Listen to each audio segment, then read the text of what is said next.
स्वागत है आप सभी का डी न्यूज पर। आप देख रहे हैं मिड डे प्राइम। मैं हूं जया सिन्हा।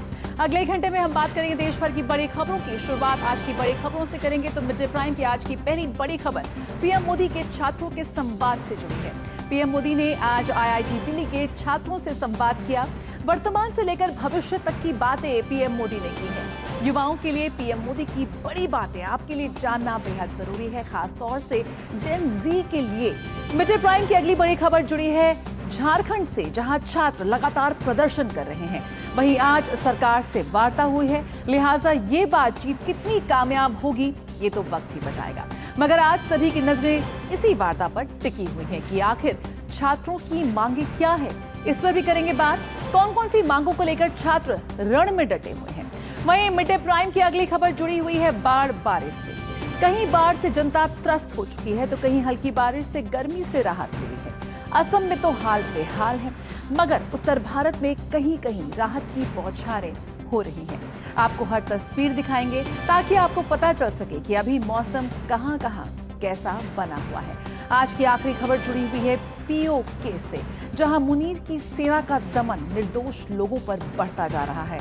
हालांकि अब दमन चक्र की गूंज दुनिया में सुनाई देने लगी है। तो कहीं मत जाइए, क्योंकि ये खबर यकीन मानिए बहुत बड़ी और खास है। मिड डे प्राइम में हर खबर पर होगी विस्तार से चर्चा, मगर सबसे पहले नजर हेडलाइंस पर। आईआईटी दिल्ली के 57वें दीक्षांत समारोह में शामिल हुए प्रधानमंत्री मोदी। छात्रों को डिग्री और मेडल से किया सम्मानित। कहा आने वाले समय में होगी आप पर बड़ी जिम्मेदारी।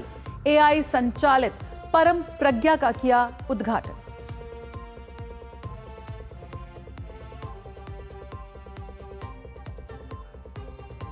झारखंड में भर्ती परीक्षाओं में कथित गड़बड़ियों को लेकर प्रदर्शनकारी छात्रों की आज फिर सोरेन सरकार से बातचीत। 4 मंत्रियों की कमेटी से वार्ता।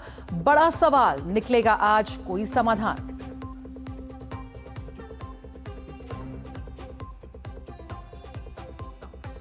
महिलाओं पर राहुल गांधी के वीडियो पर संसदीय कार्य मंत्री किरेन रिजिजू ने दी प्रतिक्रिया। उम्मीद है वुमेन रिजर्वेशन बिल का करेंगे सपोर्ट। एक्स पर लिखा, महिलाओं के प्रति राहुल गांधी की सोच में दिखा स्पष्ट बदलाव।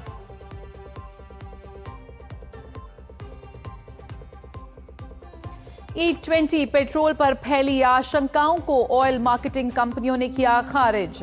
जांच में E20 पेट्रोल की गुणवत्ता तय मानकों के भीतर 500 ppm क्लोराइड और नमी के दावों की नहीं हुई पुष्टि।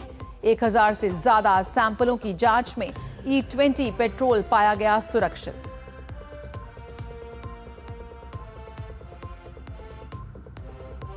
हिमाचल के चंबा में सड़क हादसा।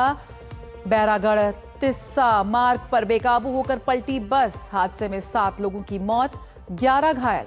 बढ़ सकता है मौत का आंकड़ा।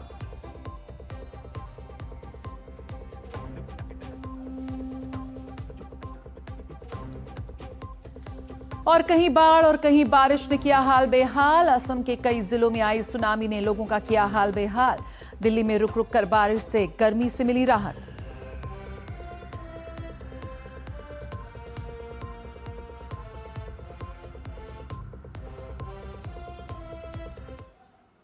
शुरुआत करते हैं इस वक्त की अहम खबर के साथ। प्रधानमंत्री नरेंद्र मोदी आईआईटी दिल्ली के 57वें दीक्षांत समारोह में मुख्य अतिथि के रूप में शामिल हुए। उन्होंने शानदार शैक्षणिक प्रदर्शन करने वाले मेधावी छात्रों को पुरस्कृत किया। वहीं आईआईटी दिल्ली के सोनीपत कैंपस में स्थापित परम प्रज्ञा सुपर कंप्यूटिंग सुविधा राष्ट्र को समर्पित की। एआई आधारित ये अत्याधुनिक सुविधा artificial intelligence, data science, advance computing और इंटरडिसिप्लिनरी रिसर्च के क्षेत्र में संस्थान की क्षमताओं को और मजबूत करेगी। प्रधानमंत्री ने कहा कि तेजी से बदलती दुनिया में हर दौर एक नई चुनौतियों और अवसरों की संभावना से भरा हुआ है। ऐसे में छात्रों को समाधान पर ज्यादा ध्यान देना है।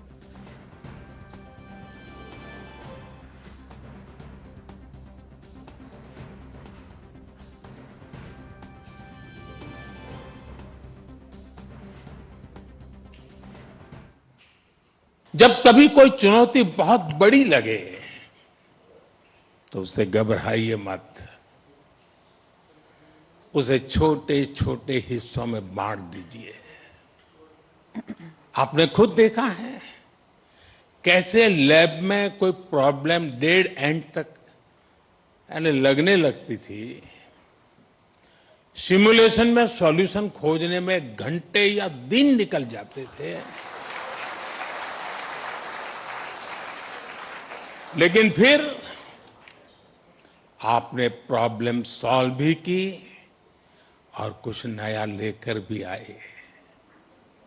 इसी तरह लाइफ में भी मुश्किलें आएगी, लेकिन मुश्किलों का स्वभाव होता है, वो अकेले नहीं आती है। मुश्किल जब आती है ना, तो साथ साथ मौके भी लेकर आती है।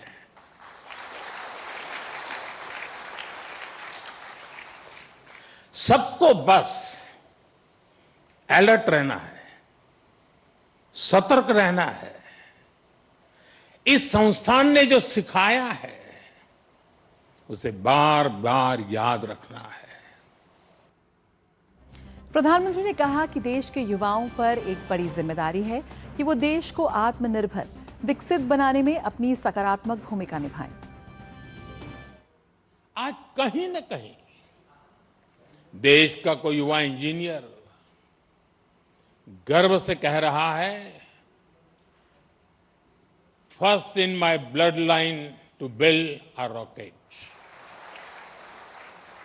सेमीकंडक्टर सेक्टर का उदाहरण भी हमारे सामने है। जब हमने इस दिशा में कदम बढ़ाया तो कुछ लोगों ने सवाल उठाए, कहा गया भारत ये नहीं कर पाएगा, लेकिन आज पहली सेमीकंडक्टर यूनिट्स में प्रोडक्शन शुरू हो चुका है। और मैं साफ मानता हूं, चिप से लेकर के शिप तक सब कुछ यहीं पर आप ही के हाथों से बनेगा। वहीं उन्होंने रिसर्च और इनोवेशन को नई संभावना बताया। प्रधानमंत्री ने कहा कि अकादमिक रिसर्च को आसान बनाने और उसकी सहज उपलब्धता के लिए बीते दिनों में कई कदम उठाए गए हैं। नेशनल रिसर्च फाउंडेशन के गठन से रिसर्च और भी आसान हुआ है। अनुसंधान नेशनल रिसर्च फाउंडेशन की स्थापना भी हुई है, ताकि देश में साइंस और रिसर्च को नई ताकत मिल सके। रिसर्च सेक्टर में 1 लाख करोड़ रुपए तक की फंडिंग की व्यवस्था की जा रही है। आईआईटी दिल्ली के 57वें दीक्षांत समारोह के मौके पर शिक्षा मंत्री प्रहलाद जोशी ने कहा कि आज देश में उच्च शिक्षा में एक बड़ा सकारात्मक बदलाव आया है। 2014 के बाद से यूनिवर्सिटी की संख्या लगभग 70% बढ़ी है। 650 से ज्यादा नई यूनिवर्सिटी, 14,000 नए कॉलेज, 4,000 से ज्यादा नए आईटीआई, 9 नए आईआईएम, 7 नए आईआईटी और 13 नए एम्स स्थापित किए गए हैं। Today, more than 4.5 crore students are enrolled in higher education. Since 2014, number of universities increased nearly by 70%. More than 650 new universities, 14,000 new colleges, over 4,000 new ITIs, 9 new IIMs, 7 new IITs, and 13 new AIMS have been established. शिक्षा मंत्री ने कहा कि हमारे campus सिर्फ graduate ही नहीं बल्कि innovators, researchers और राष्ट्र निर्माता भी तैयार करने में सक्षम हैं।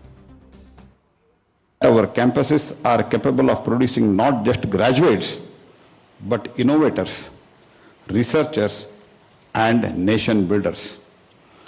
IIT Delhi stands a living example of this transformation. Its growing global recognition is not only a reflection of IIT Delhi's excellence, but also the rising stature of Indian higher education across the world. Nishant Saurabh इस वक्त हमारे साथ जुड़ रहे हैं, आइए सीधे रुक करते हैं। निशांत, चिप से लेकर शिप तक यही भारत में ही बनेगा और ये छात्र उसे बनाएंगे। इतने सारे छात्रों को मूल मंत्र यहाँ प्रधानमंत्री ने दे दिया कि अब एक इनोवेटर के रूप में उन्हें अपनी एक नई पारी की शुरुआत करनी है और भारत को बढ़ाना है। किस तरह से रहा प्रधानमंत्री के इस संवाद के बाद कि क्या कुछ प्रतिक्रिया वहां निकल कर आई छात्रों से? जी देखिए, बिल्कुल प्रधानमंत्री जब भी युवाओं से संवाद करते हैं तो उन्हें एक बात ज़रूर कहते हैं कि 2047 तक जो विकसित भारत बनाना है तो उसमें देश के युवाओं का काफ़ी महत्वपूर्ण योगदान रहने वाला है। तो यही युवा जो हैं वो चिप से लेकर शिप तक जो जिसकी बात प्रधानमंत्री ने कही कि वो भारत के जो शिक्षण संस्थान हैं वहीं पर बनेगा, भारत के युवा ही तैयार करेंगे और यही युवा जो हैं वो विकसित भारत की नींव भी रखेंगे, क्योंकि 2047 तक विकसित भारत बनाना है। तो उसमें शोध और नवाचार का काफ़ी महत्वपूर्ण योगदान रहने वाला है। और प्रधानमंत्री जब भी इस तरह के संस्थान में जाते हैं तो रिसर्च और इनोवेशन पर काफ़ी उनका फोकस होता है। जिस तरह उन्होंने आज IIT दिल्ली के दीक्षांत समारोह में भी कहा कि कैसे छात्रों के लिए PM रिसर्च फेलोशिप जो योजना है वो रिसर्च के नए नए अवसर दे रही है। 50,000 करोड़ रुपए की राशि से अनुसंधान नेशनल रिसर्च फाउंडेशन की स्थापना की गई है, जो कि देश के तमाम विश्वविद्यालयों और संस्थानों में जो अंतर विषय इंटरडिसिप्लिनरी शोध है उसको बढ़ावा दिया जा रहा है। और जो RDI फंड, जो research development and innovation fund, 1 lakh crore रुपए के research development and innovation fund का भी जिक्र प्रधानमंत्री ने कहा कि जिसकी मदद से देश के तमाम शिक्षण संस्थानों में शोध और अनुसंधान को बढ़ावा दिया जा रहा है। और अगर IIT दिल्ली की बात करें तो पिछले 10 साल में करीब 4,000 करोड़ रुपए के रिसर्च एंड डेवलपमेंट के प्रोजेक्ट्स जो है वो कंप्लीट किए गए हैं। यानी आप देखिए कि हर साल 400 करोड़ रुपए के research and R&D projects complete किए गए हैं। और पिछले एक साल भर के भीतर ही 600 करोड़ रुपए के research and development works IIT Delhi में किए गए हैं, जिसके लिए बहुत सारे ऐसे रिसर्च होते हैं जो कि जिसके लिए जो गवर्नमेंट एजेंसीज हैं वो फंडिंग करती हैं, जो कि राष्ट्रीय महत्व के तमाम जो विषय होते हैं उन पर रिसर्च किए जाते हैं। उसके अलावा इंडस्ट्री पार्टनर्स जो हैं, उद्योग जगत के पार्टनर्स हैं, वो भी उसमें मदद करते हैं और जो इंटरनेशनल जो पार्टनर्स हैं वो भी मदद करते हैं, ताकि समाज के विभिन्न विषयों से, चुनौतियों से जुड़े हुए विषयों पर रिसर्च किए जाए। और वहीं हम बात करें स्टार्टअप्स की बात करें, बिल्कुल प्रधानमंत्री काफ़ी स्टार्टअप पे भी प्रधानमंत्री का जोर रहता है। और आप जानते हैं कि देश में अभी स्टार्टअप्स की संख्या 2.5 लाख से भी अधिक हो चुकी है और भारत दुनिया का तीसरा सबसे बड़ा स्टार्टअप इकोसिस्टम भी बन चुका है। IIT दिल्ली में काफ़ी ऐसे स्टार्टअप्स अब तक 500 स्टार्टअप्स इंक्यूबेट किए जा चुके हैं IIT दिल्ली के अंदर, और जिनका जो नेट वर्थ जो है वो 6,000 करोड़ रुपए से अधिक है और हजारों लोगों को इनके जरिए रोजगार भी मिला है। और कई साथ ही निशांत यहाँ पर परम प्रज्ञा सुपर कंप्यूटिंग सुविधा भी राष्ट्र को समर्पित की गई। किस तरह से AI का जो इनोवेशन हम इस वक्त देख रहे हैं उससे भी छात्रों को जोड़ते हुए और उन्हें प्रोत्साहित करते हुए नजर आए प्रधानमंत्री? जी देखिए, आर्टिफिशियल इंटेलिजेंस के क्षेत्र में देश IIT के अलावा देश के तमाम जो एजुकेशनल इंस्टीट्यूट्स हैं वहाँ पर काफ़ी शोध हो रहे हैं। अभी पिछले दिनों जो AI इम्पैक्ट समिट हुआ था दिल्ली में, उस समय IIT दिल्ली ने ही भारत का पहला AI बेस्ड ट्रांसलेशन टूल वहाँ पर लॉन्च किया था, जो कि ट्राइबल स्टूडेंट्स के लिए था, आदिवासी छात्रों के लिए था, जो कि तमाम जो ट्राइबल लैंग्वेजेस में कंटेंट को ट्रांसलेट करती है। तो ऐसे कई AI आधारित रिसर्च हैं जो कि तमाम शिक्षण संस्थानों में किए जा रहे हैं। और आज जो परम प्रज्ञा, जिसका उद्घाटन प्रधानमंत्री मोदी ने किया, जिसको कि IIT दिल्ली के सोनीपत कैंपस में स्थापित किया गया है, वो 150 करोड़ रुपए की लागत से उसको तैयार किया गया है, जो कि नेशनल सुपर कंप्यूटिंग मिशन की मदद से उसको तैयार किया गया है। और ये 250 पेटाफ्लॉप्स उसकी प्रोसेसिंग स्पीड है, जो कि काफ़ी अधिक मानी जाती है। और देश के किसी भी शिक्षण संस्थान की ये अब तक की सर्वश्रेष्ठ प्रोसेसिंग स्पीड हम कह सकते हैं। 250 पेटाफ्लॉप्स जो इसकी स्पीड है, और ये काफ़ी शक्तिशाली सुपर कंप्यूटर है जिसे कि IIT दिल्ली ने तैयार किया है। और IIT दिल्ली का कहना है कि ये जो सुपर कंप्यूटिंग फैसिलिटी है वो artificial intelligence, data science, advance computing और जो इंटर डिसिप्लिनरी रिसर्च यानी अंतर विषयक शोध जो होते हैं उसमें मदद करेगी। और उसमें IIT दिल्ली ने ये भी कहा है कि भले ही ये IIT दिल्ली ने तैयार किया है इस सुपर कंप्यूटर को, लेकिन इसका लाभ IIT दिल्ली के रिसर्चर्स के अलावा देश के तमाम शिक्षण संस्थानों के रिसर्चर्स इसका फ़ायदा उठा सकेंगे। 60% जो इसका जो उपयोग होगा इस सुपर कंप्यूटर का वो IIT दिल्ली के रिसर्चर्स इसका उपयोग करेंगे, और बाकी जो 40% जो है वो जो आर्टिफिशियल इंटेलिजेंस क्षेत्र के जो एक्सपर्ट हैं वो अगर यूज़ करना चाहें, अलग अलग एजुकेशनल इंस्टीट्यूट्स के जो एक्सपर्ट हैं वो यूज़ करना चाहें वो कर सकते हैं। तो निश्चित तौर पर देश में आर्टिफिशियल इंटेलिजेंस से जुड़े हुए शोध कार्यों को बढ़ावा देने में इससे काफ़ी हद तक मदद मिलेगी। बिल्कुल निशांत, बहुत बहुत शुक्रिया फिलहाल इस जानकारी के साथ जुड़ने के लिए। यकीनन बेहद यादगार रहा ये प्रधानमंत्री का संवाद इन युवाओं के साथ, किस तरह से वो 2047 के विकसित भारत में अपना योगदान दे सकते हैं। वहां पर एक बहुत ही यादगार संवाद रहा। तो यहां पर किस तरह से छात्रों के साथ बातचीत को लेकर संग्राम चल रहा है झारखंड में, अब उसका रुख करते हैं, क्योंकि मिड डे प्राइम में अब बात झारखंड में छात्र आंदोलन की। परीक्षाओं में अनियमितताओं के आरोपों को लेकर बड़ी संख्या में अभ्यर्थी रांची के जयपाल सिंह मुंडा स्टेडियम में प्रदर्शन कर रहे हैं। छात्रों की मांग है कि विवादित परीक्षा को रद्द किया जाए और पूरे मामले की निष्पक्ष जांच कराई जाए। वहीं सरकार और छात्रों के बीच बातचीत का सिलसिला जारी है। राज्य सरकार के प्रतिनिधि मंडल ने आंदोलनकारी छात्रों के प्रतिनिधियों से आज बातचीत की। मंत्रियों के समूह में सुदिव्य कुमार, दीपिका पांडेय सिंह, चमरा लिंडा और संजय प्रसाद यादव शामिल रहे।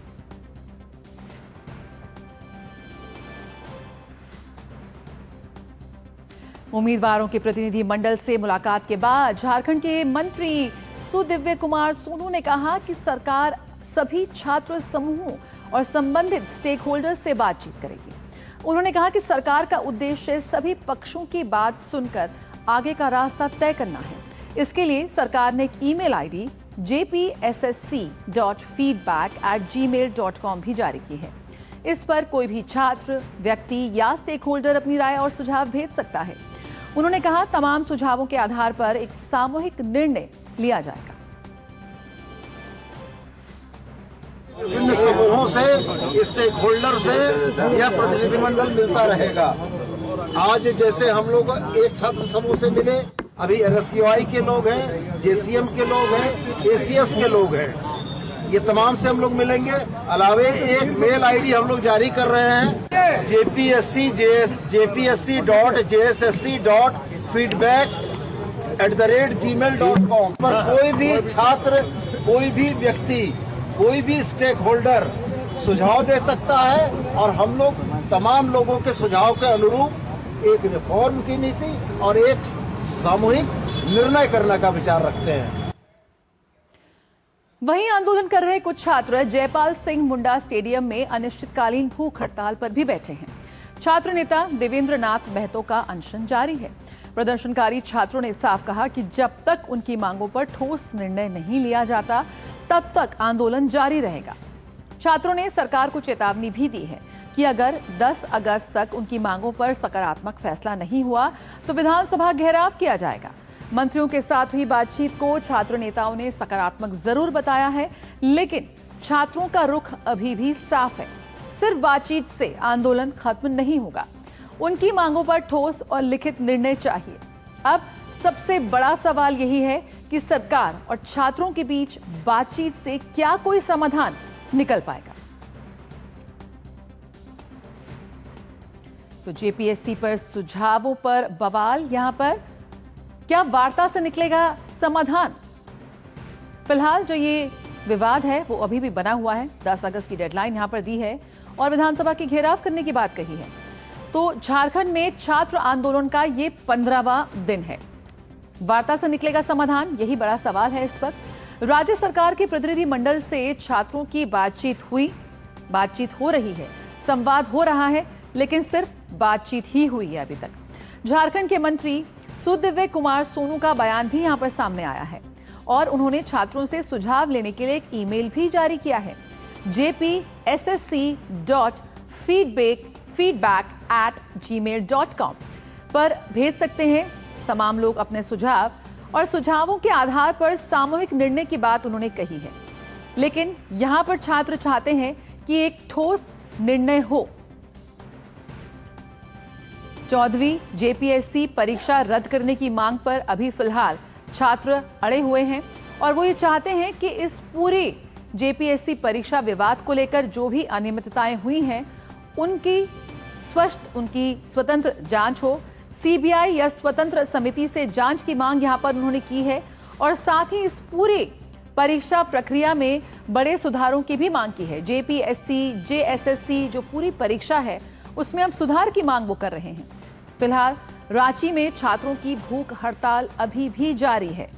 छात्र नेता देवेंद्र नाथ महतो का भी अनशन जारी है और साथ ही एक बार फिर यह बात कही गई है, चेतावनी दी गई है कि अगर 10 अगस्त तक मांगे नहीं मानी गई तो होगा विधानसभा का घेराव। निष्पक्ष जांच और दोषियों पर कार्रवाई की मांग के साथ अड़े हुए हैं छात्र। और आइए सीधे रुक कर लेते हैं, हमारे रिपोर्टर दिवाकर इस वक्त हमारे साथ जुड़ रहे हैं। दिवाकर, यहां पर बातचीत हो रही है, संवाद हो रहा है, लेकिन छात्रों की मांग साफ है, सिर्फ बातचीत और कोरे आश्वासन पर आंदोलन खत्म नहीं होगा। इस वक्त क्या कुछ हालात हैं ग्राउंड जीरो पे, क्या अपडेट है?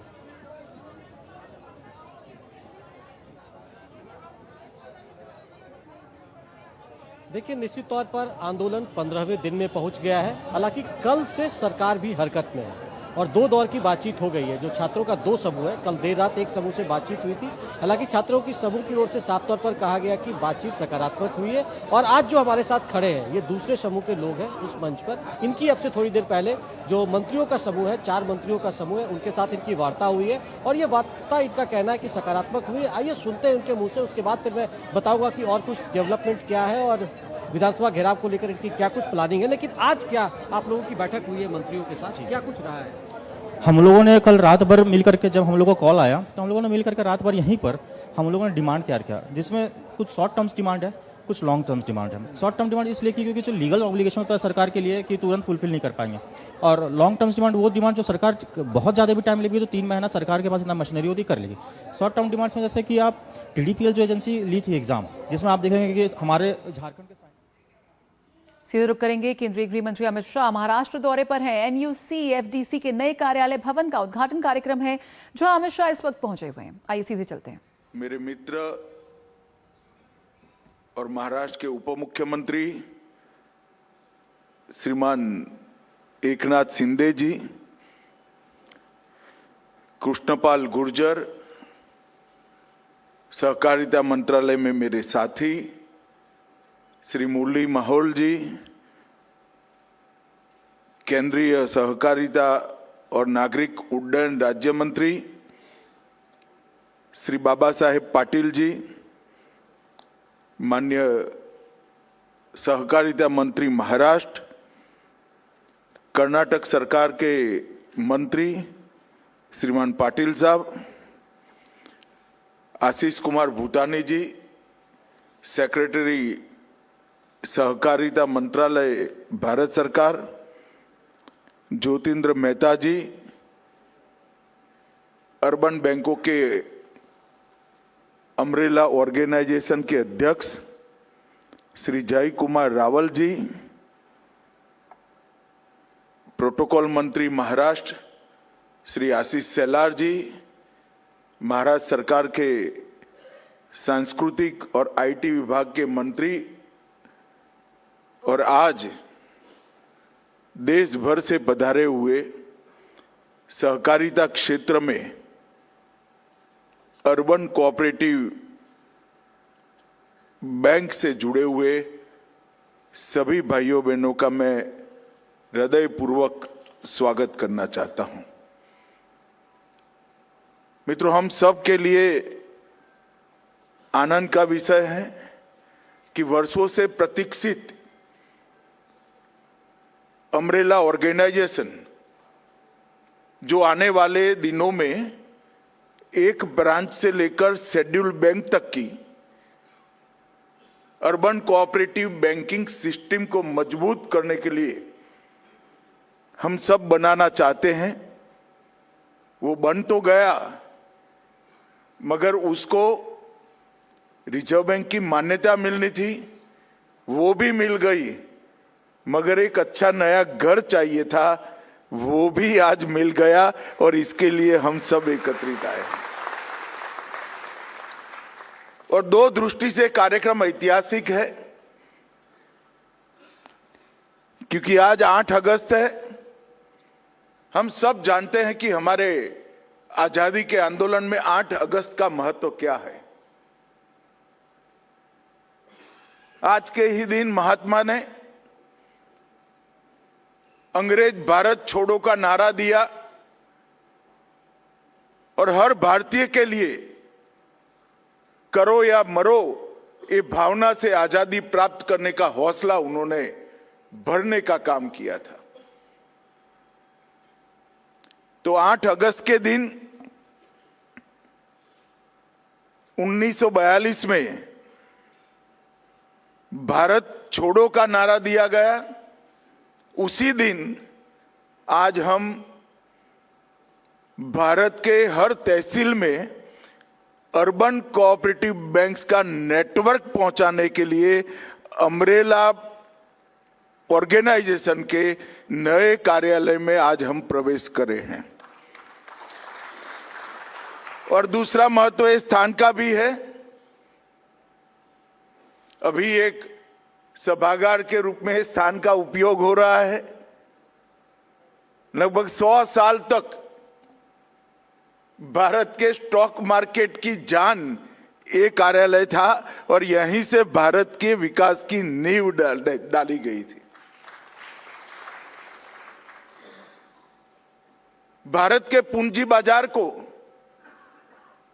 उसकी आत्मा बीएससी था और इसका ट्रेडिंग हॉल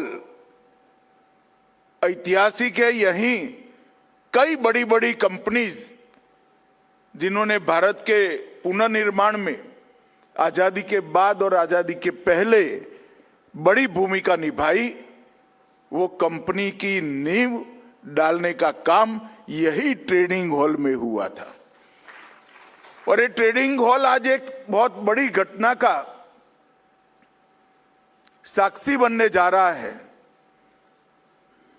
आप सभी को लगेगा कि भाई ठीक है, अम्ब्रेला ऑर्गेनाइजेशन से हमें टेक्निकल सपोर्ट मिल जाएगा, रिजर्व बैंक ऑफ इंडिया ने जो हम पर कॉम्प्लाइंसेस डाले हैं उनको मैच करने में गाइडेंस मिल जाएगा,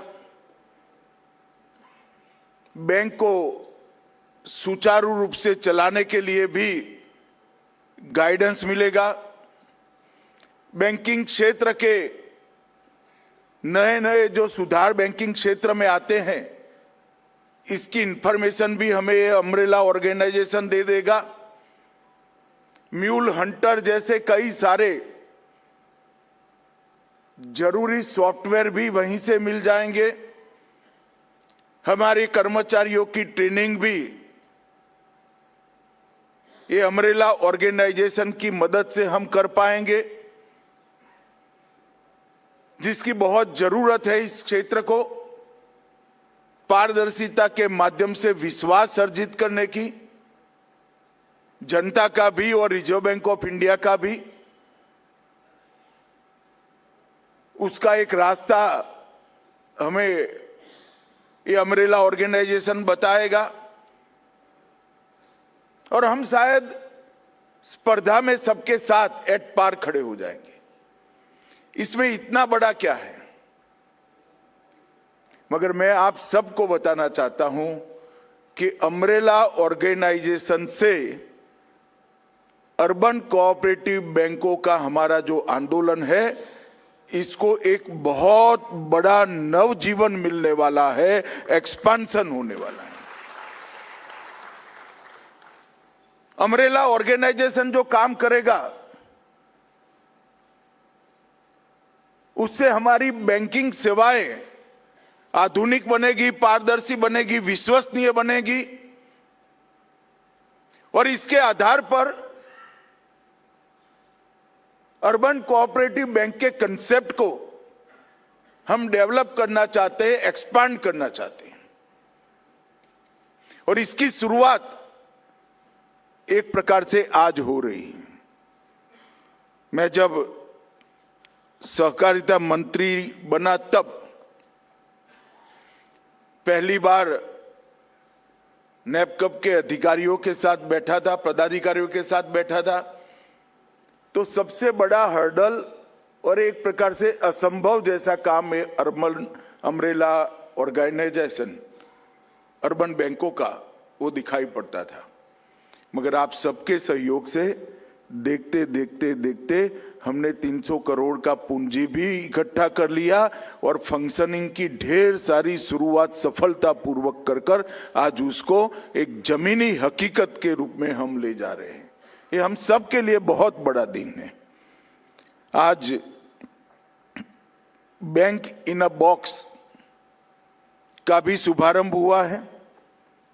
शहरी सहकारी बैंकों के लिए कोर बैंकिंग, डिजिटल भुगतान, क्लाउड, कंप्लायंसेस और कई सारी आधुनिक बैंकिंग से जुड़ी हुई सुविधाएं एक ही बॉक्स में मिल जाएगी आपको। और एक ब्रांच वाली भी अपनी अर्बन कोऑपरेटिव बैंक भी इस सारी सुविधाओं को कोई ज्यादा खर्चा करे बगैर अपने ग्राहकों को इसकी सेवा देंगे। और इससे छोटे बैंक की भी विश्व स्तरीय बैंकिंग सुविधाओं को प्राप्त करने का रास्ता प्रशस्त हो जाएगा। मित्रों, मैं देश का गृह मंत्री भी हूं।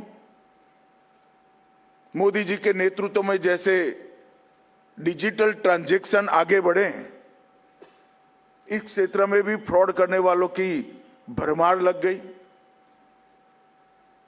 मोदी जी के नेतृत्व में हमने I4C बनाया है। रिजर्व बैंक ने भी म्यूल हंटर प्रोग्राम से लेकर कई सारे इनिशिएटिव लिए हैं। परंतु बैंकिंग के, ऑनलाइन बैंकिंग के क्षेत्र में फोरेंसिक साइंस के सपोर्ट के बगैर ना बैंक सुरक्षित रह सकते हैं, ना कस्टमर हमारे सुरक्षित रह सकते। इसलिए मैंने ज्योतिन्द्र मेहता जी को आग्रह किया था कि नेशनल फोरेंसिक साइंस यूनिवर्सिटी के साथ आप एक MOU करिए और बैंकिंग को सुरक्षित करिए। NFSU ने इस विधा में एक प्रकार से विश्व में सर्वश्रेष्ठ महारत हमारे फोरेंसिक साइंस यूनिवर्सिटी ने प्राप्त की है। और देश के बहुत सारे बैंकों को प्रोफेशनल तरीके से वो अपनी सेवाओं का लाभ देते हैं। आज हमारे अम्ब्रेला ऑर्गेनाइजेशन और NFSU फोरेंसिक साइंस यूनिवर्सिटी के साथ जो समझौता हुआ, इससे हमारी छोटी बैंक की हर ब्रांच में भी ये सारी सुविधाएं बहुत कम लागत में देने का काम अम्ब्रेला ऑर्गेनाइजेशन करेगा।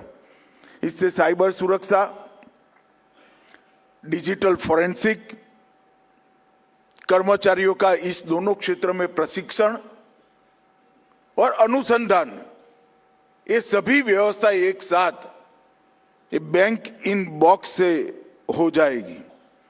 और दूसरा, आज सिक्योरिटी ऑपरेशन सेंटर भी चालू हुआ है, जो हमारी अर्बन कोऑपरेटिव बैंकों के लिए 24 घंटा साइबर निगरानी, त्वरित मार्गदर्शन और सुरक्षा भी उपलब्ध कराएगा। ये SOC का मेंबर बनना हर अर्बन कोऑपरेटिव बैंक के लिए बहुत जरूरी है। या महाराष्ट्र के हर जिले के अर्बन बैंक कोऑपरेटिव बैंक के फेडरेशन के अध्यक्ष आए हैं। और देश भर के फेडरेशन के अध्यक्ष भी आज यहां उपस्थित हैं। मैं सभी को आग्रह करता हूं कि एक ब्रांच वाला बैंक भी अपने अपने जिले में, अपने अपने प्रदेश में एक बार अम्ब्रेला ऑर्गेनाइजेशन का मेंबर बन जाए और मेंबर बनकर अम्ब्रेला ऑर्गेनाइजेशन के सिक्योरिटी ऑपरेशन सेंटर का मेंबर बन जाए। अगर ये आप कर लेते हैं तो हमारे डिपॉजिटरों का हम पर भरोसा बढ़ाने में हमें बहुत बड़ा फायदा होगा। ज्योतिन मामा वैसे तो गुजरात से आते हैं, अब गुजराती को ऐसा करना, कहना कि भाई दाम और मुनाफा कम करो, वो थोड़ा दिक्कत वाला सलाह होता है। मगर मैं आज एक उद्घाटन के कार्यक्रम में जब चर्चा थी तब मैंने ज्योतिन मामा को कहा था कि आपकी जो फीस है अम्ब्रेला ऑर्गेनाइजेशन की, ये बैंकों की ब्रांच के हिसाब से मेंबरशिप कर दीजिए। एक ब्रांच की बैंक को भी आप मेंबर बनाने का आग्रह। अम्ब्रेला ऑर्गेनाइजेशन का उद्देश्य मुनाफा नहीं है। अम्ब्रेला ऑर्गेनाइजेशन का उद्देश्य हमारे अर्बन कोऑपरेटिव बैंक को स्ट्रीमलाइन करना है। हमारे अर्बन कोऑपरेटिव बैंक को देश की और वैश्विक स्पर्धा में खड़ा रहने के लिए तैयार करना है। और अगर कोई आफत आ जाती है तो अर्बन कोऑपरेटिव बैंक को मदद करने का भी हमारा उद्देश्य है। मित्रों, लगभग 6 लाख करोड़ की जमा राशि अपनी 1400 बैंकों के अंदर है और हमारा काम देश के विकास के लिए बहुत महत्वपूर्ण है। जो रोजगारी से जुड़े हैं ऐसे सभी क्षेत्र, स्वरोजगारी से जुड़े हुए सभी क्षेत्र, छोटा दुकानदार हो, छोटा व्यापारी हो, कुटीर उद्योग हो, एमएसएमई हो, स्थानीय दुकानदार हो, महिलाओं की स्वसहाय जुट हो और मध्यम वर्ग के लोगों के आकांक्षा पूरी करने के लिए छोटे छोटे लोन हो, वो बड़े बैंक ये काम नहीं कर सकते। एक तहसील सेंटर पर बना हुआ अपना अर्बन कोऑपरेटिव बैंक ये पूरे तहसील में ये सभी लोगों की आकांक्षा की पूर्ति का काम करता है। और मैं भी एक बैंक का अध्यक्ष रहा हूं, मैं आपको मेरे अनुभव से बता सकता हूं, लोन जितना छोटा होता है रिकवरी उतनी 100% होती है।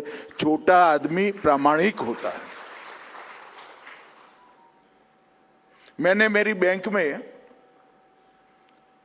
Without guarantee, without collateral 2.5 lakh तक की लोन देने का एक निर्णय किया था। तो हमारे यहां रमन भाई पटेल कर एक सीईओ थे, बड़े एक्सपीरियंस आदमी थे।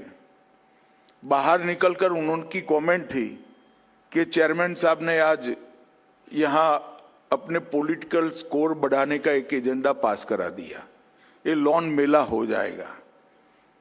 मैं आज यहां आना था, कल मेरी बैंक में पूछकर आया हूं, आज भी वो योजना चल रही है। उन्होंने बढ़ाकर 5 लाख की कर दी है, 5 लाख तक की कर दी है। और कितना डिफॉल्टर है मैंने पूछा तो 99.78% ऋण सूद के साथ वापिस आ गया है। और जो थोड़ा बहुत भी हुआ है, किसी को ऑटो का ऋण दिया था, इनकी डेथ ही हो गई। जो कमाने वाला व्यक्ति छोटा सा फ्लैट लिया था, उसका भी डेथ हो गया। इस प्रकार के किस्सों के कारण ये 100% नहीं है। मैंने कहा भले आदमी, अब बाकी का माफ करने का काम कर दो, छोड़ो, आदमी गया। ऋण जितना छोटा होगा इतनी रिकवरी बढ़ेगी। तो इसके लिए भारत के अर्थतंत्र में स्वरोजगार को जनरेट करने में कोऑपरेटिव का बहुत बड़ा रोल है। अभी ज्योतिन मामा ने कहा बड़े व्यापार के लिए बड़ी पूंजी चाहिए, और हम तो पूंजी बाजार के हृदय में बैठे हैं अभी। मगर मेरा जो कोऑपरेटिव का समझ है, बड़ा व्यापार करने के लिए छोटे छोटे लोगों की कोऑपरेटिव बनाकर छोटी पूंजी से बहुत बड़ी पूंजी निर्मित कर कर बड़ा व्यापार किया जा सकता है। अमूल आज 1,25,000 करोड़ का व्यापार करता है। इफको, क्रिप्को, एक जमाने में लिज्जत पापड़,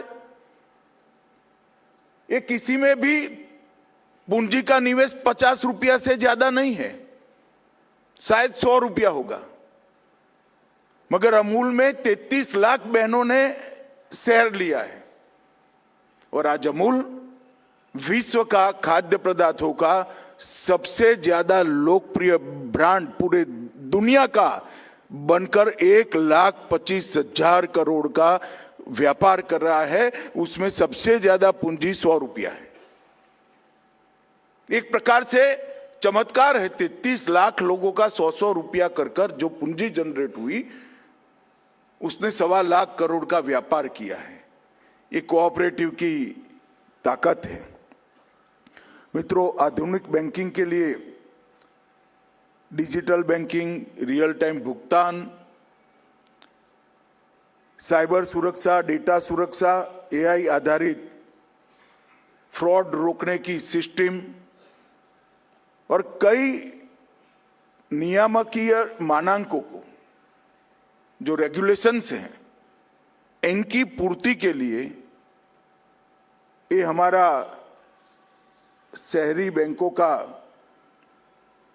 अम्ब्रेला ऑर्गेनाइजेशन काम करेगा। मित्रों, आज हम सब महाराष्ट्र में बैठे हैं।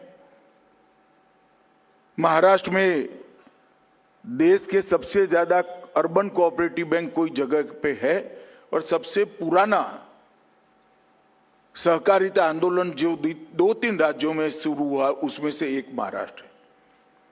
449 सहकारी बैंक आज महाराष्ट्र में है।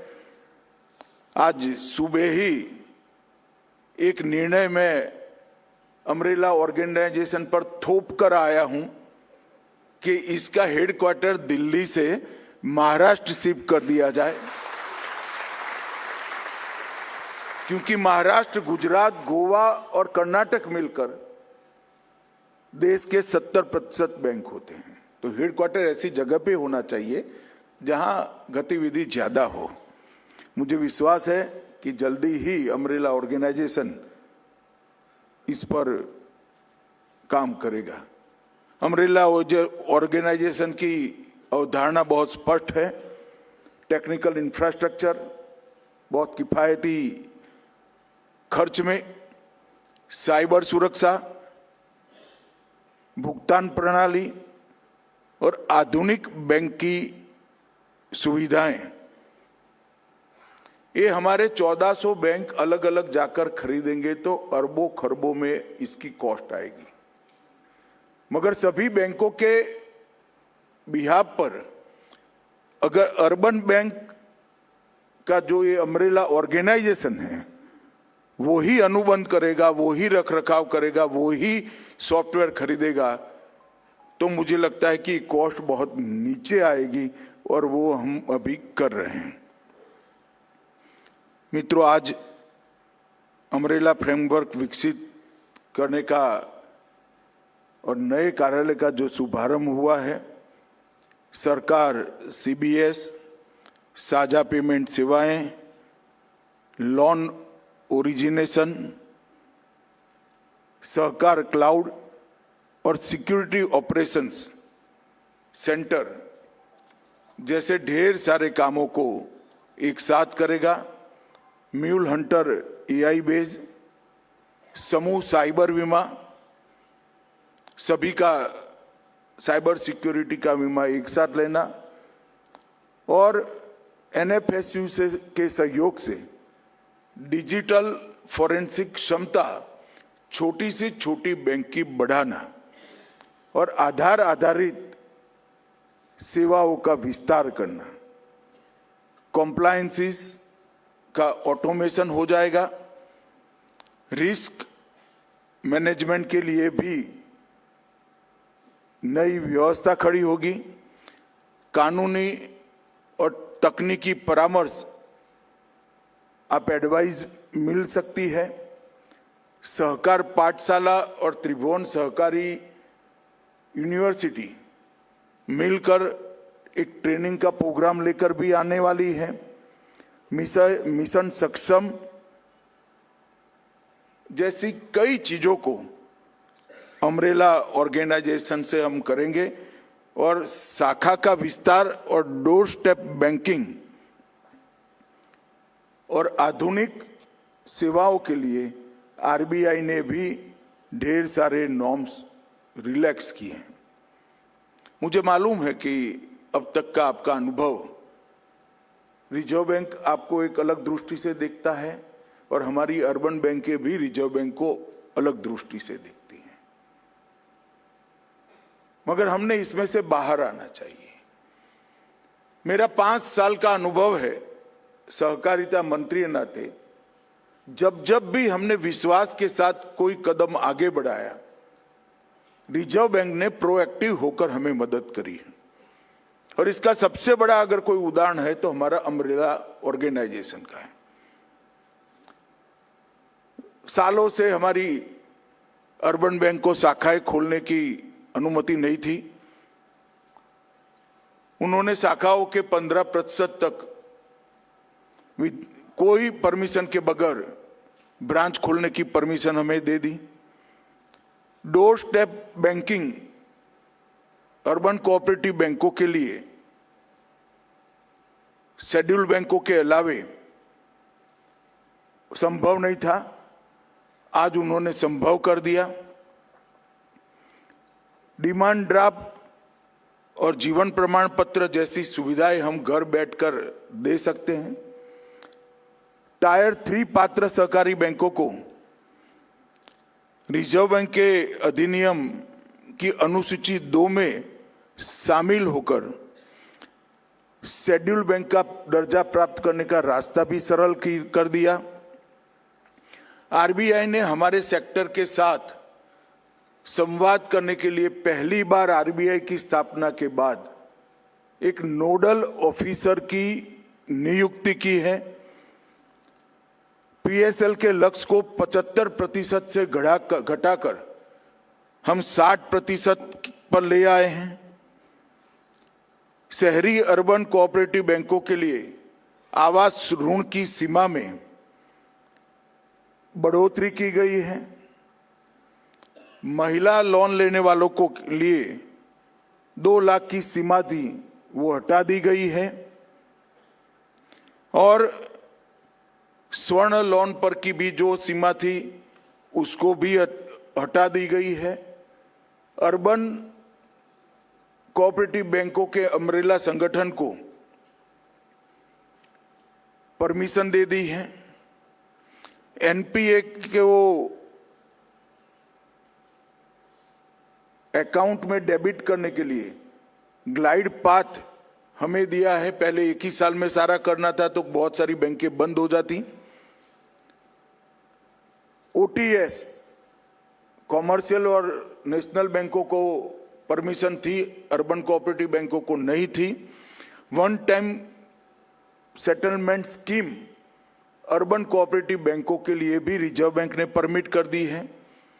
व्यक्तिगत आवास ऋण की सीमा भी हमारी बढ़ाई गई है। लाइसेंस शुल्क कम कर दिया गया है और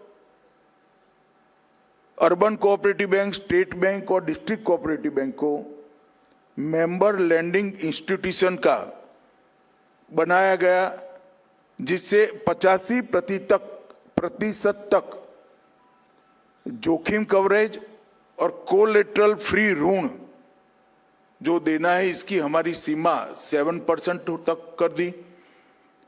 कृषि सहकारी समितियों को पीएसएल ऋण की सीमा 5 लाख से बढ़ाकर 10 करोड़ तक कर दी। ये ढेर सारी चीजें जैसे ब्रांच खोलने का परमिशन दिया है, वित्तीय पात्रता के जो नॉर्म्स थे इसमें भी रिलैक्सेशन किया है। ढेर सारी चीजें ये 5 साल में हमने रिजर्व बैंक के साथ रिजॉल्व करी, परंतु हमें भी ये देखना पड़ेगा,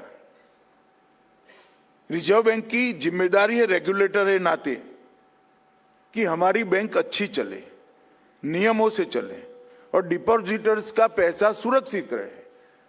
तो इसके लिए ये अर्बन कोऑपरेटिव बैंकों का अम्ब्रेला ऑर्गेनाइजेशन बनाया गया है और मैं मानता हूं कि हमारा दायित्व है, ये सभागार में जो लोग बैठे हैं इनका दायित्व है कि ये ऑर्गेनाइजेशन में हर एक हमारा बैंक 1400 के 1400 बैंक मेंबर बने, पारदर्शिता लाएं, टेक्नोलॉजी को इंट्रोड्यूस करें, अपने स्टाफ की ट्रेनिंग करें और सभी प्रकार की आधुनिक बैंकिंग सुविधाएं अपने ग्राहक को देकर स्पर्धा में टिके रहे और एक्सपांड भी करें।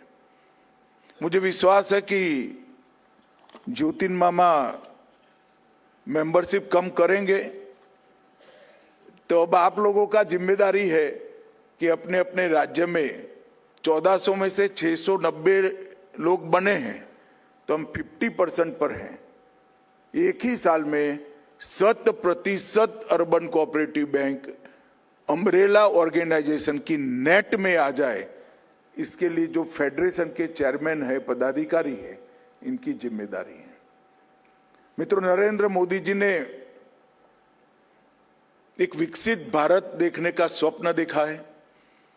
2047 में जब आजादी की शताब्दी आए तब हमारा भारत पूरे विश्व में समृद्धि की टोच पर हो, हर क्षेत्र में भारत सर्वप्रथम हो। यह सिद्ध करना है तो भारत को समृद्ध बनाना पड़ेगा। पर जब बात करते हैं कि भारत को समृद्ध बनाना है तो भारतीयों को भी समृद्ध बनाना पड़ेगा। हर एक भारतीय को अगर समृद्ध बनाना है तो अकेला पूंजी बाजार पर्याप्त नहीं है। हर एक भारतीय को समृद्ध बनाना है तो साइमल्टेनियसली स्वरोजगार की एक बड़ी मजबूत व्यवस्था खड़ी करनी पड़ेगी और वो अर्बन कोऑपरेटिव बैंक ही कर सकते हैं। ये हमारा दायित्व है। और अर्बन कोऑपरेटिव बैंकों के लिए सहकार से समृद्धि का मतलब बैंकों को समृद्ध करना नहीं है। अर्बन कोऑपरेटिव बैंक के लिए सहकार से समृद्धि का मतलब है हमारे ग्राहक को जो स्वरोजगार की निर्मित करता है उसको समृद्ध करना और साथ में बैंक को भी समृद्ध करना।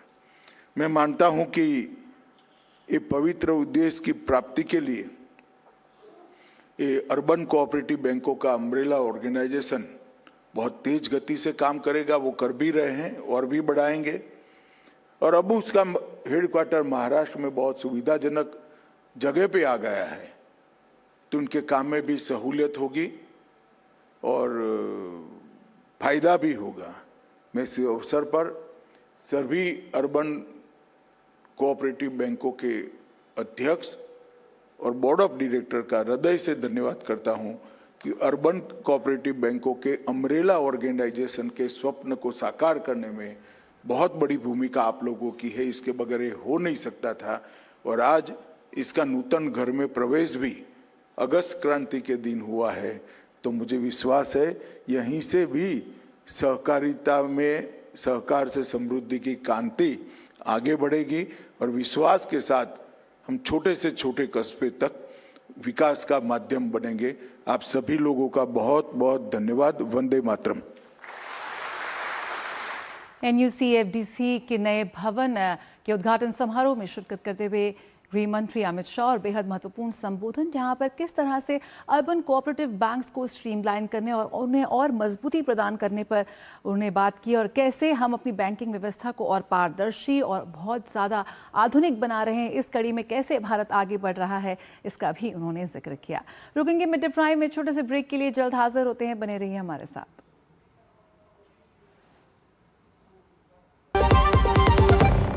यार कैसे ले पाएंगे घर? नहीं आज गर्मी बहुत है ना? यस, बहुत ही ज्यादा। पापा, घर खरीदने की planning is not easy. Vinni, long term savings का बेस्ट प्लान बताना। LIC protection plus plan. LIC और सेविंग्स। यस, इसमें इंश्योरेंस और फंड्स दोनों में इन्वेस्ट करके गोल्स के हिसाब से सम अश्योर्ड एडजस्ट कर सकते हो। LIC protection plus plan, future insured, growth assured. जरा सी हंसी दुलार जरा सा, जरा सी अनबन प्यार जरा सा,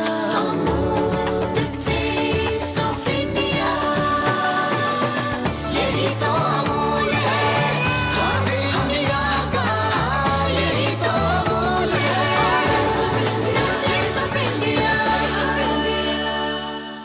भारत की सबसे बड़ी gold loan NBFC Muthoot finance से गोल्ड लोन लीजिए और फिर देखिए सोना क्या नहीं कर सकता। कॉल कीजिए 1-800-313-1212। सावन के पावन महीने में पश्चिमी उत्तर प्रदेश पूरी तरह शिवमय है। हरिद्वार से गंगा जल लेकर लाखों शिव भक्त मेरठ के रास्ते अपने अपने गंतव्य की ओर बढ़ रहे हैं। इसी बीच आज उत्तर प्रदेश के मुख्यमंत्री योगी आदित्यनाथ ने मेरठ पहुंचकर कांवड़ मार्गों का हवाई सर्वेक्षण किया, जिसके बाद कांवड़ मार्ग पर बनाए गए मंच पर गए और सीएम योगी ने शिव भक्त कांवड़ियों पर फूल बरसाए। कांवड़ियों ने भी उत्साह के साथ बोल बम और योगी के नारे लगाए। इस दौरान सीएम योगी ने कहा कि कांवड़ियों की सुरक्षा और उनके स्वागत के लिए हम सभी पूरी तत्परता के साथ तैयार हैं।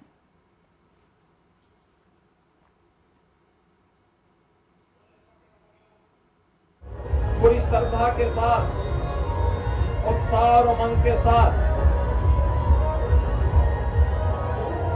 इस पावन कांवड़ यात्रा का